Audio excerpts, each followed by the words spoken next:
কোন কোন সম্পদে জাকাত দিতে হবে এবং কত শতাংশ করে জাকাত দিতে হবে, খুবই গুরুত্বপূর্ণ এবং মৌলিক একটা প্রশ্ন। কয়েক ধরনের সম্পদের জাকাত দিতে হবে। নাম্বার 1, স্বর্ণ রূপা, নগদ টাকা এবং বাণিজ্যিক পণ্য, অর্থাৎ যে পণ্য কেনা হয়েছে বেচার উদ্দেশ্যে, এরকম পণ্য, যেমন দোকানের মালামাল, যে সমস্ত জিনিস আপনি কিনছেন দোকানে হোক আর বা গোডাউনে হোক আর অন্য কিছু হোক, এমনকি ল্যান্ডের বিজনেস করেন আপনি, অনেক ল্যান্ড আপনি কিনে রেখেছেন, কেন? আপনার উদ্দেশ্য হলো এটা আপনি বিক্রি করবেন, অর্থাৎ এটা আপনার বাণিজ্যিক পণ্যের অন্তর্ভুক্ত। এরকম যদি হয় তাহলে সেক্ষেত্রে এই সকল পণ্যের জাকাত দিতে হয়।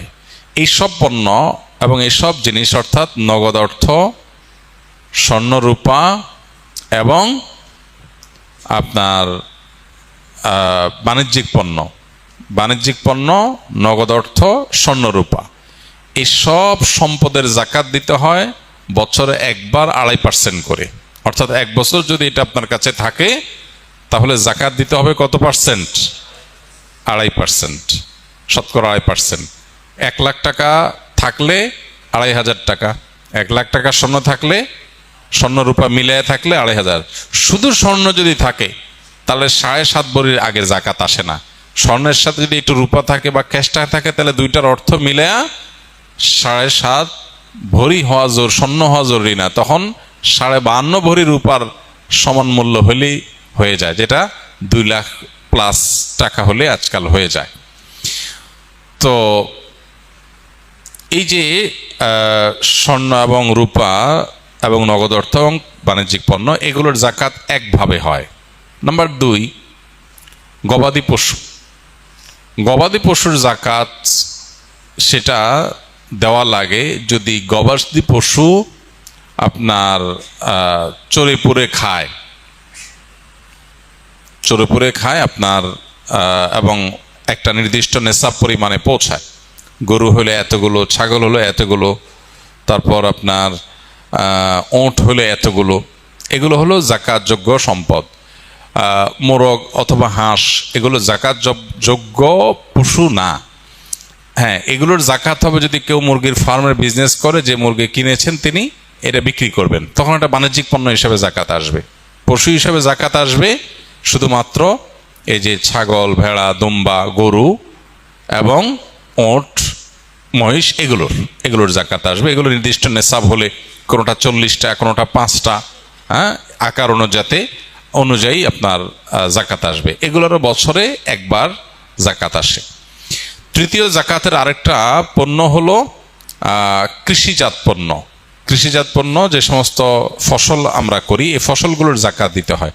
ফসলের জাকাতের নেশাব হলো 17 মণ। 5 ওয়াসক, মূলত 5 ওয়াসক হিসাব করলে 17 মণ হয়। এই হিসাবে কিছুটা ভিন্নতর মত আছে, বাকি এটা প্রসিদ্ধ এবং মোটামুটি গ্রহণযোগ্য যে 17 মণ যদি হয়ে যায় তাহলে সেখানে আপনার যদি আকাশের বৃষ্টির পানি থেকে হয়ে যায়, প্রাকৃতিক পানি থেকে হয়ে যায়, আলাদা পানি সেচন করা না লাগে, তাহলে সেক্ষেত্রে 100 ভাগের 10%। আর যদি এটা পানি সেচন করে চাষাবাদ করতে হয় তাহলে সেক্ষেত্রে 100 ভাগের 5 ভাগ। অর্থাৎ আমাদের দেশে যে ফসল হয় এগুলো প্রায় সবগুলোই নিজস্ব সেচ সিস্টেমের মাধ্যমে করতে হয়, অটোমেটিক হয়ে যায় এরকম জিনিস নাই, খুব কম। তো নিজস্ব পানি সেচন বা সেচ সিস্টেমের মাধ্যমে যেগুলো করা লাগে এগুলো সবগুলো প্রতি 100 কেজিতে 5 কেজি খাদ্যশস্য গরিব দুঃখীদেরকে দান করে দিতে হবে। এটার সাথে বছরের সম্পর্ক নাই, এটা হলো যতবার ফসল উঠবে ততবার জাকাত আসবে। এই হলো মোটামুটি জাকাতের ব্যাপার, যে সমস্ত সম্পদের জাকাত হয় এবং যত পার্সেন্ট করে জাকাত হয়। সময় তো অনেক হয়ে গেছে, স্কুলে ভাইদের অনেকগুলো প্রশ্ন আছে। এতেকাব ভেঙে যায় কি কি কাজ করলে? এতেকাব ভেঙে যায় এতেকাফ করার পর কেউ যদি মসজিদ থেকে শরিয়া গ্রাহ্য ওজর ছাড়া বের হয়ে যায়। আপনি এতেকাফ করতে আসছেন, এতেকাফ করতে আসার পরে আপনি বাহিরে চলে গেছেন, একটু মার্কেটিং করা দরকার ঈদ সামনে, তাহলে আপনার এতেকাফ ভেঙে যাবে। শরিয়া গ্রাহ্য ওজর কি? আপনি ওয়াশরুমে যাওয়া লাগছে, এজন্য আপনি যেতে পারেন, ওয়াশরুমে যেতে পারেন। আর ওয়াশরুমে যেও আপনি আড্ডাবাজি করতে পারেন না। ওয়াশরুমে গেলেন, যে সেখানে আপনার দোস্তের সাথে দেখা, আরে দোস্ত কিরে কি অবস্থা, আপনি এতেকাফে আছেন, এটা আপনি করতে পারেন না। দ্রুততার সাথে ওয়াশরুমের কাজ সেরে চলে আসবেন। এর বাইরে মসজিদে যাওয়ার আমাদের নেসেসারি একেবারে খুব না হলে নয় এরকম আমাদের ইম্পর্ট্যান্ট নিড বা প্রয়োজন আর কি আছে? খাওয়া দাওয়া আছে।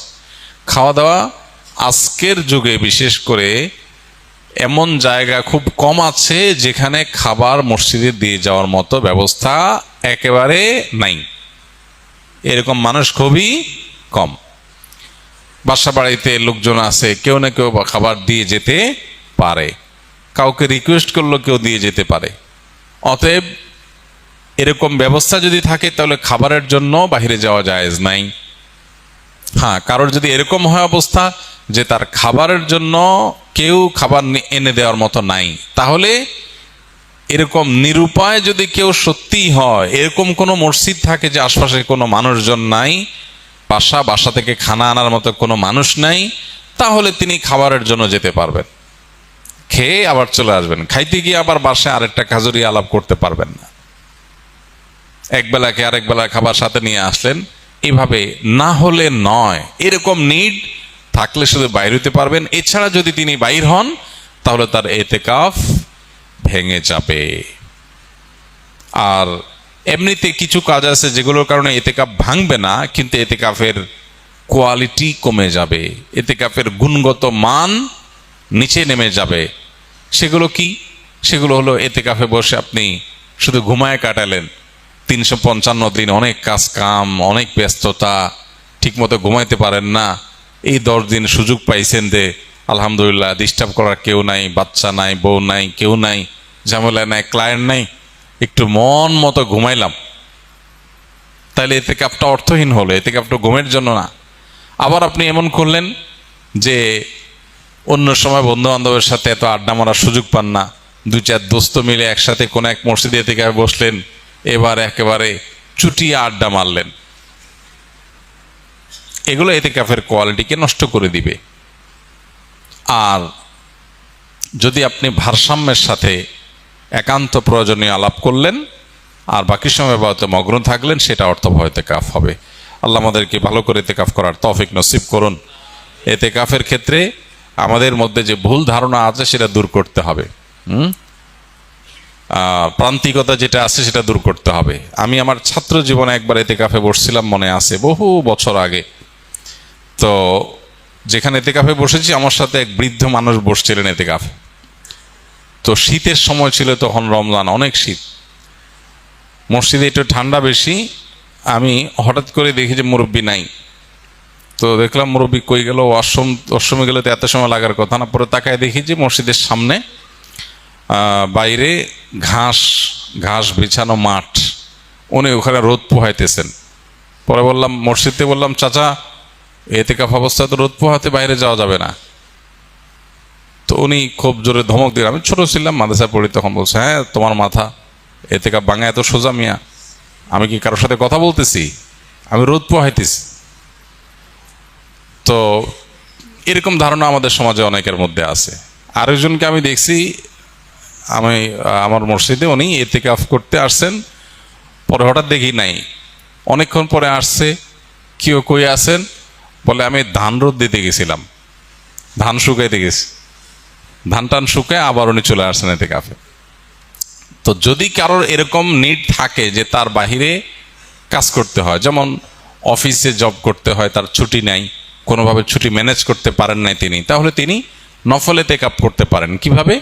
মসজিদে গাঠি বসকা থাকলো, যখন বাইরে চলে গেলেন তার এতেকাফ শেষ হয়ে গেল। যখন ঢুকলেন, যতক্ষণ থাকলেন ততক্ষণ এতেকাফের নিয়ত করে থাকলেন। রাতের ইবাদতটা মসজিদে ভালোভাবে হয় বাসার চাইতে, সেই নিয়তে থাকলেন। এটা হতে পারে। কিন্তু সুন্নাহ মাসনুন যে এতেকাফ, সেটা হলো পরিপূর্ণ সময়টা, দিন রাত পুরোটা সময় মসজিদে থাকা।